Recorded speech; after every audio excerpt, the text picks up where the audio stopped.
Ana Fátima, para falar um pouco no Passos Entre Linhas, que é o canal da Lorena Ribeiro, sobre como eu cheguei a ser escritora infantil, né? O passo a passo, como foi esse crescimento, essa noção de que eu queria ser escritora. Vamos lá? Bem, eu comecei, vamos supor, como todas as crianças, né? Muito imaginativa, criativa, adorava desenhar. Minha mãe dizia que eu falava para ela que eu ia ser pinteira, que eu adorava pintar. Pintar desenhos. E eu tinha um caderno de desenhos, eu me lembro disso, que eu tinha esse caderno de desenhos. Mas um dia, não sei por que motivo, eu também me lembro o dia, mas não me lembro o motivo, eu joguei esse caderno fora. Disse a ela que esses desenhos não servem para nada, não quero mais esse desenho. E me desfiz do caderno. Aí eu ganhei outro caderno, mas agora para escrever. Eu queria escrever. Já tinha 8 anos e sabia um pouco de poesia, o que a gente vê na escola sobre poesia. Então eu comecei a fazer algumas rimas, a ajeitar algumas coisas nesse formato. Bem, fui escrevendo, até o dia que eu estava pensando que seria interessante eu escrever algo mais específico, histórias. As coisas que eu lia, as revistinhas e quadrinhos que eu lia, então eu comecei a escrever essas histórias.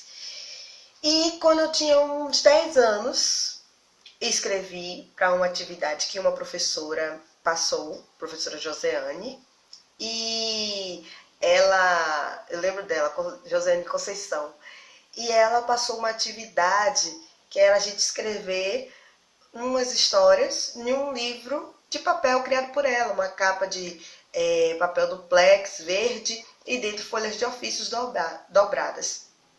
Eu fiz, amei fazer essa atividade, me lembro da euforia, da felicidade em criar as histórias, em fazer um bom desenho para a capinha das histórias. Entreguei e fui elogiada por ela na devolução, porque ela disse que as histórias estavam belíssimas e que eu tinha um caminho de escritora, que ela queria que eu continuasse escrevendo. Ali eu fiquei maravilhada, me senti empoderada através da fala daquela mulher negra e fui para casa saltitante. Falei, minha mãe, eu quero um caderno só para escrever minhas histórias. Então essa sou eu, criança, começando a criar. Até os 15 anos eu fui criando histórias já para adolescente, sobre as minhas demandas de adolescente. E quando eu terminei a faculdade, eu retomei esse trabalho de escrita. Muito reconstrução da minha autoestima, agora com um teor mais politizado, viés racial ali, potente, militante. Então eu comecei a escrever essas poesias e contos pensando na identidade negra de jovens, crianças, mulheres, homens negros, né? Então até vou mostrar para vocês, uma das publicações que me fez crescer foi ser escritora dos Cadernos Negros. Então desde o volume 37 eu publico nos Cadernos Negros. E quando o meu filho nasceu em 2015, eu tive aquela revelação, assim, poxa, eu tenho feito um trabalho muito dedicado na questão da identidade negra, dos jovens, porque eu também sou educadora, sou professora em escolas, participo de projetos, então, tanto nesses espaços eu faço a literatura acontecer, como também nessa literatura para adultos, tenho colocado minha voz, mas a literatura infantil eu nunca mergulhei, a não ser na infância. Como eu disse, eu era uma criança que escrevia histórias. Então eu passei a refletir sobre a minha pesquisa de mestrado, que eu fiz na Universidade Estadual da Bahia entre 2013 e 2015, aprofundando a análise de livros didáticos e paradidáticos em educação escolar quilombola. E fui justamente para crianças do ensino fundamental 1 e 2. Então, onde é que estava essa pesquisadora que podia influenciar a autora? Aí eu comecei a rascunhar as tranças de minha mãe. Então aí nasceu a história de que essa busca da identidade, ainda envolvendo muita poesia, mas que uma poesia que a criança também se visse, brincasse, imaginasse. Então o diálogo com a Késia Silveira nas ilustrações foi maravilhoso, foi o que prosperou também essa identificação da mãe e do filho, da filha com a história. Muitos pais também se identificam com a história. E logo depois veio a história da Maqueba vai à escola. Porque eu fiquei imaginando o meu filho, quando chegasse o momento da escola, depois dos depoimentos das mães e tal, que era complicado, a criança não queria ficar e chorava. Eu tenho que criar uma história para desmistificar isso, principalmente na criança. Ela tem que ver a escola de uma forma positiva, interessante, onde ela vai se envolver, não só enquanto protagonista, mas também como uma interventora ou uma pessoa que está lá para aprender, enfim.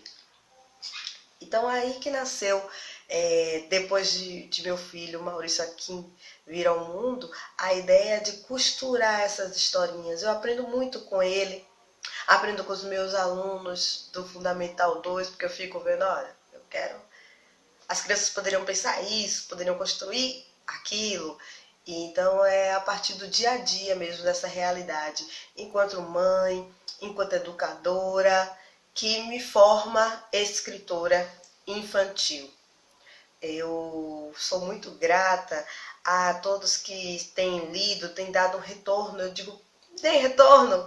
Vão lá no canal Ana Fátima, escrevem algo, falem o que é que vocês querem saber, o que é que vocês têm curiosidade, para eu também rever o tempo todo essa escrita, que por muitos anos eu observei as minhas mais velhas, a Nilma Lino Gomes, né, com Betina, tantas, a própria Conceição Evaristo, poxa, agora fogem os nomes, mas são muitas, e que escreveram essa literatura infantil, meninas negras, minha mãe é negra sim, sabe? Heloísa faz muita coisa bonita. Então, eu passei a observar o que elas faziam, para eu também saber o que é que ainda temos de demanda, quais são as expressões que eu não posso usar e quais seriam as ideais para enaltecer essa identidade das nossas crianças. Então, positivamente, claro. Então, eu fui observando o que elas faziam para daí construir esse caminho que venho trilhando. Então, mais uma vez, obrigada pela escuta. Estamos aí para qualquer dúvida, qualquer tema que queira discutir. E é isso.